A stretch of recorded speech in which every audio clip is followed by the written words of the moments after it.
Hello everyone, मेरा नाम S Krishna Rao है। आप सभी का इस क्लास में स्वागत है। आशा करता हूं कि आप अपने परिजनों के साथ घर पे स्वस्थ हैं और खुश हैं। ये जो इससे पहले मैंने एक एरर फाइंडिंग 2 हिस्से में 2 क्लास बनाई थी। आई होप आप लोग को अच्छा लगा होगा। अगर आप लोगों ने नहीं देखा है तो प्लीज़ उसे ज़रूर देखिए। बहुत ही अच्छे कुछ 10 to 11 क्वेश्चन हैं, 2 हिस्से में बटे हुए हैं। एक और एरर फाइंडिंग की मैंने क्लास लाई है, बहुत अच्छी क्लास है। इसमें मैंने ये जो क्लास होगी वो भी 5 नंबर के ही होंगे। 5 क्वेश्चन होंगे जो आमतौर पर 5 नंबर के आते हैं, राइट। एरर फाइंडिंग ऐसा है कि एरर फाइंडिंग के बिना मैंने ऑलमोस्ट कोई एग्ज़ाम होता नहीं है। हर एग्ज़ाम में एरर फाइंडिंग ज़रूर होता है। मे भी आप स्टेट लेवल पे कोई एग्ज़ाम दे रहे हो, जैसे व्यापम दे रहे हो, तो 1 या 2 नंबर का आ जाए, कम का है लेकिन आएगा जरूर। लेकिन IBPS में 5 नंबर का या 10 नंबर के भी आते हैं, राइट। तो मेंस और अगर वो प्री है कि मेंस, इस पे डिपेंड करता है वो किस लेवल के क्वेश्चन पूछते हैं, लेकिन आते ज़रूर है। अगर आपको ग्रामर थोड़ा ठीक है, थोड़े से ग्रामर की अंडरस्टैंडिंग थोड़ी बहुत भी ठीक है, आप एरर फाइंडिंग को ईच क्वेश्चन ज़्यादा से ज़्यादा 20 सेकेंड में आप फिनिश कर सकते हैं, राइट। तो that should be the standard. 20 second ज़्यादा ही बोलूँगा, मतलब कि अगर अच्छी प्रैक्टिस है तो आप उससे कम समय में भी आप उसको सॉल्व कर सकते हैं, राइट। तो अभी अपन अराउंड 5 क्वेश्चन सॉल्व करेंगे, ठीक है। Let's start the class. अगर आप पहले प्लीज़, अगर आप क्लास अभी तक सब्सक्राइब नहीं किए हैं तो प्लीज़ सब्सक्राइब कीजिए और देखिए। अगर अच्छा लगे तभी अपने दोस्तों को शेयर भी कीजिए, right. Okay, question number 1, error finding क्या होता है। आपको ये जो पूरा दिया हुआ है, यहाँ से यहाँ तक का जो पूरे सेंटेंस लिखे हुए हैं, इससे किसी हिस्से में गलती है, ग्रामेटिकल एरर है, ठीक है। वो अगर यहाँ से यहाँ तक वो गलती है, अगर वो गलती यहाँ से यहाँ तक है तो आपका आंसर होगा A। अगर यहाँ से लेकर यहाँ तक में आपको गलती मिलती है तो होगा आंसर आपका B। अगर ऐसे ही D, ठीक है। तो यहाँ क्या लिखा है देखिए। पहला, इन द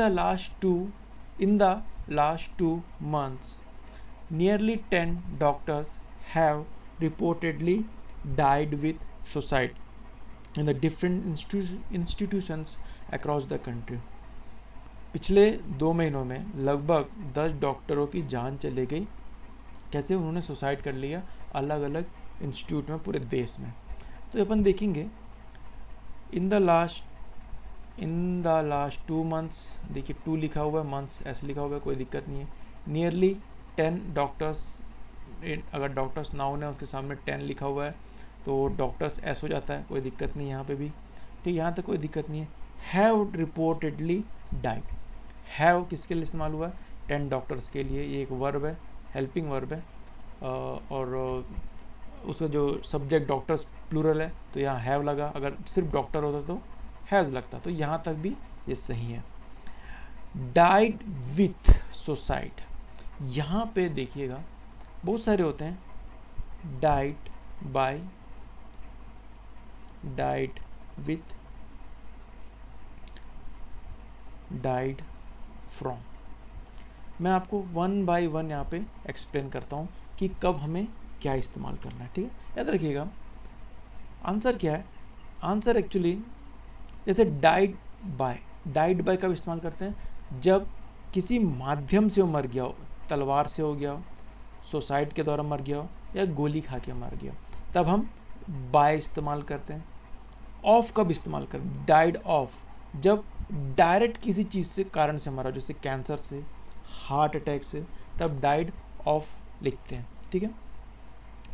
डाइड फ्रॉम कब इस्तेमाल करते हैं?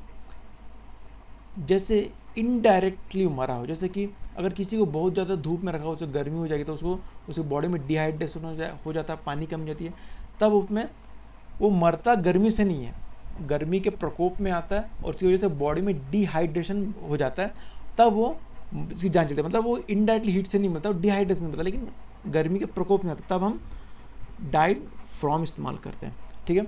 यहाँ पे देखिएगा सुसाइड एक तरीका है जिससे वो मरा है, ठीक है, माध्यम है, तो अपन क्या इस्तेमाल करेंगे? Died by. जैसे तलवार से मर गया, सुसाइड से मर गया, या गोली खा के मरा है, तो अपन यहाँ इस्तेमाल किया डाइड बाय, ठीक है। ये बहुत ही कॉमनली आने क्वेश्चन है, बहुत लोग कंफ्यूज होते रहते हैं बार बार। इसको, ये जो मैंने बताया इसको अच्छे से आप इसको अपने कॉपी में नोट कर लीजिए, बहुत ही काम की चीज़ है। Question number 2, my daughter were the first women in our community to pursue post graduation and the first in our family. यार देखिए, मेरी बेटी है, वो पहली महिला है हमारे समुदाय में जो पोस्ट ग्रेजुएशन की है, मतलब पोस्ट ग्रेजुएशन कर रही है, और हमारे समुदाय और परिवार में वो पहली है।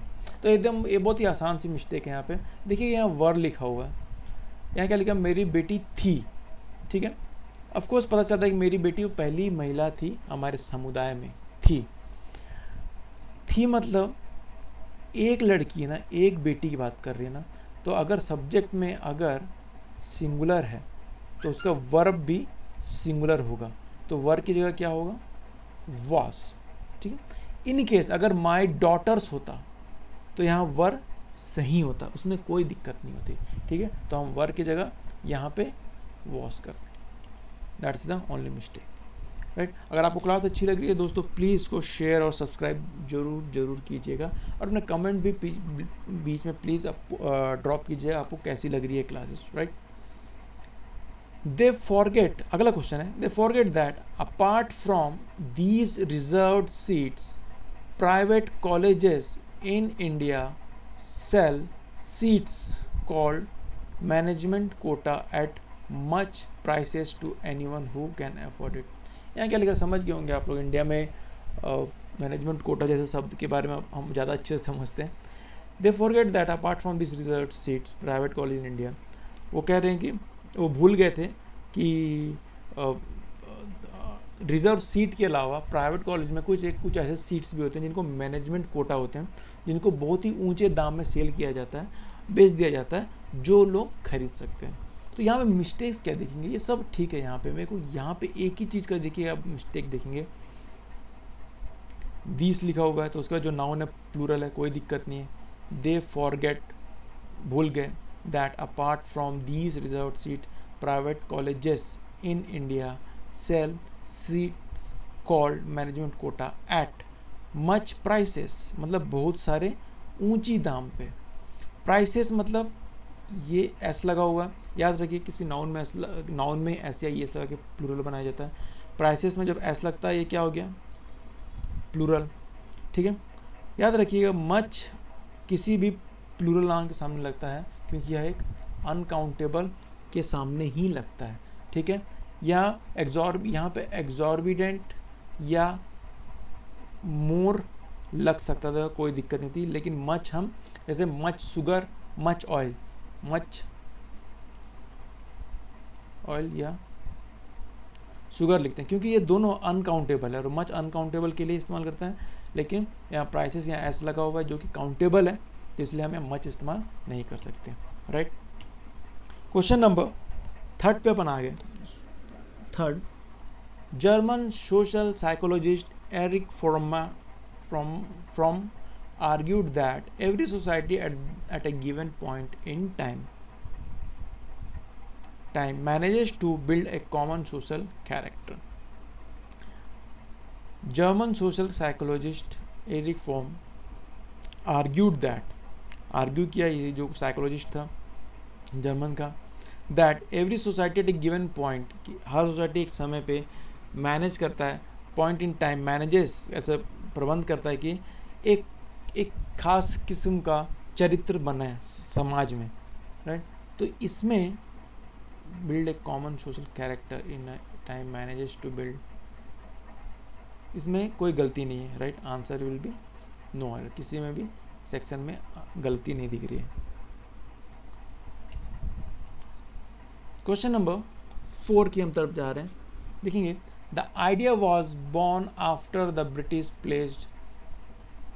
after the British placed a temporary ban on importing paints, which left the country with very limited option.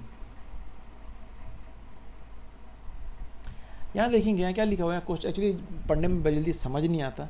Actually कई क्वेश्चन ऐसे होंगे जो पढ़ने में समझ नहीं आते हैं, इवन आपको समझ नहीं आते तब भी आप बना सकते हैं। वो कैसे मैं तरीका बता रहा हूँ, देखिएगा। मैं कह रहा हूँ कि इसको समझने की कोशिश ही मत कीजिए, यहाँ पे क्या लिखा है उसको समझने की कोशिश मत कीजिए। यहाँ पे आप एक चीज़ को कैच कीजिए, अगर आप अच्छा थोड़ा ग्रामर समझते हैं तो अ लिखा हुआ है, अ लिखा हुआ ए क्या है, एक आर्टिकल है। आर्टिकल ए एन और द हमेशा किसी नाउन के ही सामने लगता है, तो इसका आर्टिकल का नाउन क्या है, बैन, ना कि टेम्परेरी। अब बोलोगे कैसे सर, अगर मैं इसको बैन करता हूँ, बैन लिखता हूँ, तो ये एडजेक्टिव बन जाएगा इस नाउन का, राइट। टेम्पररी अस्थायी रूप से क्या किया, बैन किया गया था, किसको, पेंट को इंपोर्ट करने को, आयात करने को, और ब्रिटिश सरकार ने बैन कर दिया था। तो हमारे देश में बहुत ही कम ऑप्शन बच गए थे पेंट के लिए। तो यहाँ पे देखिएगा बैन लगेगा, ban will be the answer, ना कि ईडी यहाँ पे नहीं आएगा, क्योंकि ईडी एक वर्ब हो जाएगा और किसी भी आर्टिकल के सामने वर्ब नहीं लगा होता है, right. Question number 5, question number 5 ये बहुत ही आसान सा सवाल है, देखेंगे आप।